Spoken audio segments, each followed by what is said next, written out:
Welcome to CM computer. आज हम देखेंगे दोस्तों स्टोरेज डिवाइस। स्टोरेज डिवाइस क्या होता है, ठीक है। स्टोरेज डिवाइस के बारे में आज जानते हैं। कंप्यूटर, मोबाइल या किसी भी डिवाइस के लिए किसी जानकारी को स्टोर करके रखने के लिए हमें कंप्यूटर की आवश्यकता पड़ती है। साथ ही साथ स्टोरेज डिवाइस की आवश्यकता होती है, जो एक हार्डवेयर का ही भाग होता है। ऐसे ही सभी डिवाइसों को जिसमें हम अपने डाटा को स्टोर करके रख सकते हैं, उन्हें ही स्टोरेज डिवाइस कहा जाता है। ठीक है दोस्तों, जितने भी स्टोरेज डिवाइस है जिसमें हम अपना डाटा स्टोर करके रख सकते हैं, उसे हम क्या कह सकते हैं, स्टोरेज डिवाइस। नेक्स्ट देखते हैं स्टोरेज डिवाइस में। सबसे पहले देखते हैं हार्ड डिस्क। हार्ड डिस्क दो प्रकार के होते हैं। इसमें पहला है एसएसडी, जिसको बोलते हैं हम सॉलिड स्टेट ड्राइव। ठीक है दोस्तों, और दूसरा होता है एचडीडी, हार्ड डिस्क ड्राइव। ठीक है दोस्तों, इसको हार्ड डिस्क ड्राइव बोलते हैं, इसको सॉलिड स्टेट ड्राइव्स बोलते हैं। इसके बारे में देखते हैं। Hard disk drive hardware component होता है जो आपकी सभी डिजिटल कंटेंट को संग्रहित करके रखा जाता है। ठीक है दोस्तों, आपके कंटेंट यानी कंप्यूटर के डॉक्यूमेंट जैसे चित्र, संगीत, वीडियो, प्रोग्राम, एप्लीकेशन, प्राथमिकताएं और ऑपरेटिंग सिस्टम, सारे कंटेंट एक हार्डवेयर ड्राइव पर संग्रहित होकर डिजिटल कंटेंट का प्रतिनिधित्व करते हैं। ठीक है दोस्तों, हार्ड ड्राइव बाहरी मतलब एक्सटर्नल या आंतरिक मतलब इंटरनल हो सकते हैं। ठीक है दोस्तों, नेक्स्ट है रैम। ठीक है दोस्तों, सबसे पहले देख लेते हैं रैम का फुल फॉर्म क्या होता है। रैम का फुल फॉर्म होता है रैंडम एक्सेस मेमोरी। ठीक है दोस्तों, इसी को कंप्यूटर की मेन मेमोरी भी कहा जाता है। क्या कहते हैं, इसी को कंप्यूटर की मेन मेमोरी कहते हैं। ठीक है दोस्तों, ये एक टेम्पररी स्टोरेज होती है, यानी डिवाइस के ऑफ होते ही इसमें जितना भी डाटा होता है वो अपने आप रिमूव हो जाता है। इसके बाद उस डिवाइस को वापस नहीं लाया जा सकता, इसीलिए रैम को वोलाटाइल मेमोरी भी कहते हैं। वोलाटाइल मेमोरी मतलब ये हो जाता है कि ये जितना भी वर्क किया रहता है उसको ये भूल जाता है। मतलब जैसे ही कंप्यूटर ऑफ होता है, ऑफ होने के बाद क्या हो जाता है, ये जितना भी डाटा होता है वो रिमूव हो जाता है, वहां से हट जाता है। फिर क्या हो जाता है, ये उस चीज को वापिस नहीं ला पाता है, इसलिए इसको वोलाटाइल मेमोरी भी कहते हैं। ये एक सेमीकंडक्टर और फ्लिप फ्लॉप से मिलकर बनी होती है। ठीक है, क्या होती है ये, यह एक सेमीकंडक्टर और फ्लिप फ्लॉप से मिलकर बनी एक मेमोरी होती है। ठीक है दोस्तों, ये था रैम। नेक्स्ट देखते हैं, नेक्स्ट है रोम। सबसे पहले देख लेते हैं रोम का फुल फॉर्म क्या होता है। तो रोम का फुल फॉर्म होता है रीड ओनली मेमोरी। ठीक है दोस्तों, इसका डाटा केवल पढ़ा जा सकता है, इसमें नया डाटा जोड़ नहीं सकते। ठीक है दोस्तों, इसमें कोई सा भी नया डाटा नहीं जोड़ सकते हैं। तो यह एक नॉन वोलाटाइल मेमोरी होती है। इस मेमोरी में कंप्यूटर फंक्शनैलिटी से संबंधित दिशा निर्देश स्टोर करते हैं। जितना भी दिशा निर्देश होता है फंक्शन से संबंधित, वो किस में रहता है, रोम में रहता है। ठीक है दोस्तों, तो चलिए नेक्स्ट देखते हैं। नेक्स्ट है फ्लॉपी डिस्क। ठीक है, स्टोरेज डिवाइस में क्या होता है, next floppy disk. Floppy disk एक डाटा स्टोरेज डिवाइस होती है। ठीक है दोस्तों, यह एक हार्डवेयर डिवाइस होती है जिसका उपयोग कंप्यूटर का डाटा स्टोर करने के लिए किया जा सकता है। यह एक मैग्नेटिक डिस्क होती है तथा अन्य हार्डवेयर डिस्क के मुकाबले फ्लॉपी डिस्क पोर्टेबल होती है, जिसे एक जगह से दूसरे जगह आसानी से ले जाया जा सकता है। फ्लॉपी डिस्क का आकार 5.25 और 3.5 इंच होता है, जिसे मिनी और माइक्रो फ्लॉपी कहा जाता है।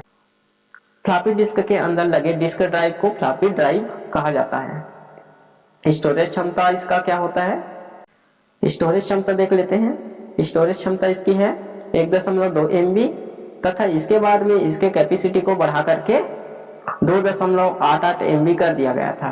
ठीक है दोस्तों, पहले इसका कैपेसिटी बहुत कम था 1.2 MB, उसके बाद बढ़ा करके इसका कैपेसिटी 2.88 MB कर दिया गया।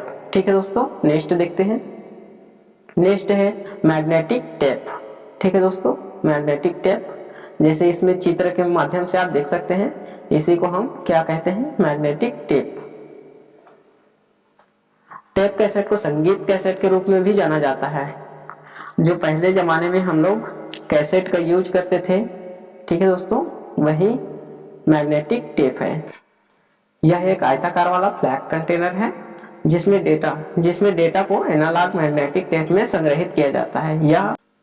यह कुछ दशक पहले आमतौर पर ऑडियो रिकॉर्डिंग को स्टोरेज करने के लिए उपयोग में लाया जाता था। ठीक है दोस्तों, पहले इसका उपयोग होता था, अब क्या है, अब इसका उपयोग खत्म हो गया है। चलिए नेक्स्ट देखते हैं। नेक्स्ट है सीडी एवं सीडी रोम। ठीक है दोस्तों, तो चलिए देखते हैं सीडी और सीडी रोम। सबसे पहले देख लेते हैं सीडी का फुल फॉर्म क्या होता है। तो सीडी का फुल फॉर्म होता है कॉम्पैक्ट डिस्क। ठीक है दोस्तों, इस पर डाटा एक बार राइट किया जाता है और कई बार रीड किया जाता है। जैसे एक बार स्टोर करके इसमें डाटा भर दिया जाता है, फिर उसको हम कई बार यूज कर सकते हैं। ठीक है दोस्तों, पहले के जमाने में क्या है, सीडी का काम केवल डिजिटल ऑडियो को रिकॉर्डिंग को स्टोर करके रखने के लिए होता था। ठीक है दोस्तों, पर बाद में सभी प्रकार के डाटा स्टोर करने के लिए सीडी का उपयोग होने लगा। इसी प्रकार आप देखते हैं सीडी रोम।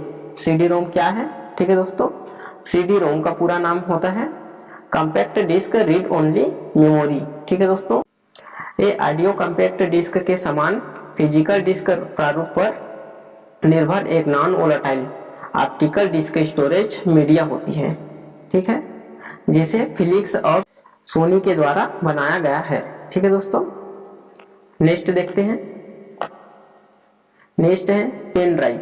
ठीक है, पेन ड्राइव तो सभी जानते हैं, आजकल सबसे ज्यादा यूज पेन ड्राइव का ही हो रहा है। ठीक है, पेन ड्राइव को यूएसबी फ्लैश ड्राइव और यूएसबी ड्राइव भी कहते हैं। ठीक है दोस्तों, क्या कहते हैं इसको, यूएसबी फ्लैश ड्राइव और यूएसबी ड्राइव। ठीक है, यह आकार में छोटा और हल्का होता है, इसलिए इसे कहीं भी ले जाया जा सकता है, जिसके कारण इसे पोर्टेबल स्टोरेज डिवाइस कहा जाता है। कंप्यूटर, लैपटॉप या स्मार्टफोन के द्वारा पेन ड्राइव का उपयोग किया जाता है। इसके काफी सारे उपयोग और फायदे हैं। ठीक है दोस्तों, जैसे इसको कहीं भी ले जाना रहे या किसी डाटा को स्टोर करके किसी दूसरे जगह ले जाना है, तो क्या करते हैं, इसमें कॉपी करके कहीं भी इसको आसानी से ले जाया जा सकता है। स्टोरेज कैपेसिटी, इसका कैपेसिटी देख लेते हैं। इसके अंदर बहुत ज्यादा डाटा स्टोर किया। पेन ड्राइव 1 GB 4 GB से लेकर 1 TB तक के वेरिएंट्स में उपलब्ध हैं। ठीक है दोस्तों, चलिए नेक्स्ट देखते हैं। नेक्स्ट है मेमोरी कार्ड। मेमोरी कार्ड को भी सभी जानते हैं। मेमोरी कार्ड एक प्रकार का स्टोरेज डिवाइस होता है। ठीक है, जिसका इस्तेमाल मीडिया और डाटा फाइल को स्टोर करने के लिए किया जाता है। ये एक परमानेंट और नॉन वोलेटाइल मीडिया प्रदान करता है। ठीक है दोस्तों, मेमोरी कार्ड एक छोटा स्टोरेज माध्यम माना जाता है, जिसका उपयोग आमतौर पर इंफॉर्मेशन स्टोर करने के लिए किया जाता है। सबसे आम प्रकार के डेटा जो मेमोरी कार्ड में स्टोर किए जाते हैं, इसमें वीडियो चिप्स, ऑडियो और अन्य प्रकार के फाइल फॉर्मेट शामिल हैं, जिसका उपयोग छोटे पोर्टेबल रिमोट कंप्यूटर डिवाइसेस के लिए भी किया जाता है। वर्तमान उत्पादों में से अधिकांश फ्लैश मेमोरी का उपयोग करने जा रहा है। भले ही अन्य टेक्नोलॉजी हैं जो वर्तमान में विकास के अधीन हैं। ठीक है दोस्तों, सबसे ज्यादा इसका यूज मोबाइल में स्टोरेज बढ़ाने के लिए इसका यूज किया जाता है। ठीक है दोस्तों, थैंक यू फॉर वॉचिंग। अभी तक हमारे चैनल को सब्सक्राइब नहीं किए हैं, सब्सक्राइब कर ले, बेल आइकन को प्रेस कर ले और वीडियो पर एक लाइक जरूर करिए।